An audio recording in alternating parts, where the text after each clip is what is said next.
Selon l'UNICEF, environ 3000 enfants étaient à la rue à la mi-octobre en France, dont presque 700 âgés de moins de 3 ans.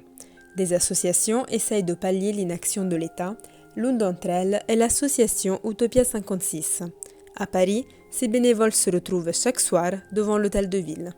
Utopia pour les familles a un système d'hébergement solidaire. Du coup, on a un petit réseau des personnes qui ont des chambres ou des espaces ou des locaux disponibles dans lesquels nous, chaque soir, on loge des personnes. On se retrouve toujours ici tous les soirs, toute l'année, pour attribuer aux familles qui se présentent des solutions. Malheureusement, nous, on ne peut pas offrir des solutions à tout le monde qui se présente parce que les familles à la rue sont vraiment nombreux comparé au réseau qu'on a. Les dispositifs qui est fourni par l'État, comme l'hébergement d'urgence, les 115, il n'est pas suffisant pour tous les gens qui se retrouvent ici. La plupart a essayé à plusieurs reprises d'appeler. Ce sont des gens qui appellent tous les jours et pour lesquels la réponse est souvent qu'il n'y a pas de place. Ce couple malien avec un bébé de 4 mois se rend chez l'hébergeur solidaire du réseau Utopia qui les accueillera pour la nuit. Ils ont été déboutés de leur demande d'asile et ils sont à la rue depuis un mois. Après un mois maintenant, si on appelle 115, il va dire il n'y a pas de place, il n'y a pas de place. Avant, on dormait dehors, mais quelqu'un m'a trouvé là-bas. Il m'a dit on va aller au hôtel de ville.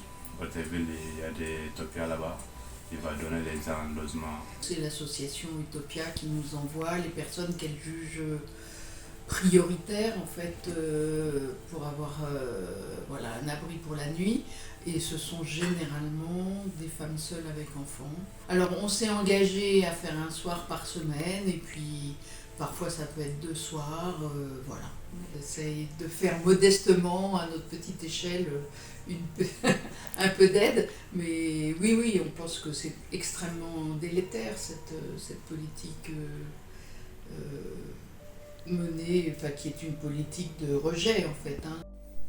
Les hébergeurs comme Marie et les bénévoles d'Utopia permettent à de nombreuses familles de dormir au chaud.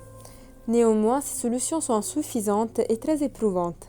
Si les associations et les élus multiplient les demandes au gouvernement pour créer de nouvelles places d'hébergement, aucune mesure concrète a été prise jusqu'à présent.